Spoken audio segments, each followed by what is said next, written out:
बघूया big breaking blast news. Bobde हे ग्रामपंचायत धाडचे सचिव आहे की निधी लपवण्याचे सुपारी एजंट?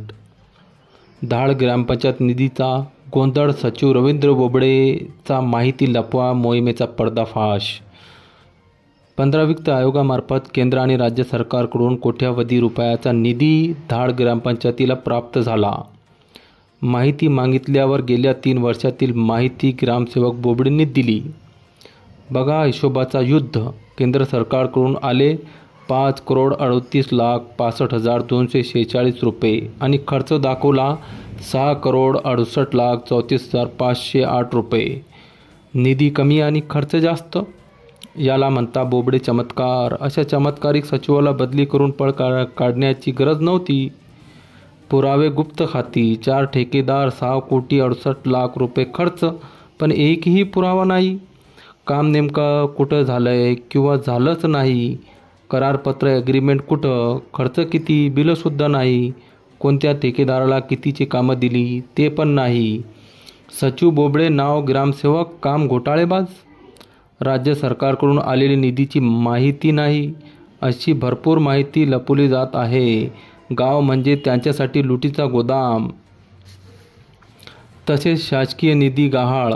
ग्रामपंचायतकडे उरलेली निधी 1,54,68,287 रुपये।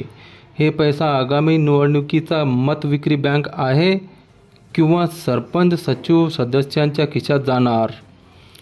सरपंच गावाचे प्रतिनिधी नाहीत तर कमिशनखोर पार्टनर। सचिव यांनी अर्धवट माहिती, दिशाभूल करणारे कागद आणि सुनावणीला कायमचं पाठ फिरवणं हा नवीन पॅटर्न। गावाचा विकास भ्रष्टाचाराच्या तावडीत।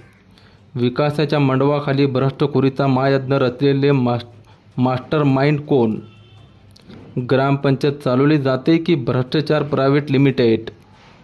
वरिष्ठ अधिकारी झोपेत? ही लोकशाही नाही, ही चोराची हाय प्रोफाईल बिझनेस डील आहे।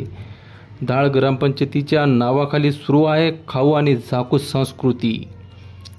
नागरिकांची थेट मागणी, सरपंच सचिवावर फौजदारी गुन्हे दाखल करावे, RTI फसवणुकीसाठी सरकारी शिक्षा लागू करावी, संपूर्ण निधीची लेखापरीक्षण चौकशी व्हावी, ग्रामपंचायतीच्या कारभारावर स्वतंत्र न्यायालयीन समिती नेमावी। ही केवळ मीडिया न्यूज नाही, ही लात आहे भ्रष्टाच्या जबड्यावर। गाव जागी झालंय, सरकारला आता उत्तर द्यावाच लागेल। लुटालुटीचा हिशोब जनतेपुढे येणारच, हे फक्त सुरुवात आहे। मी जाकीर मिर्दा, उज्ज्वल महाराष्ट्र न्यूज चॅनलसोबत बघत राहा।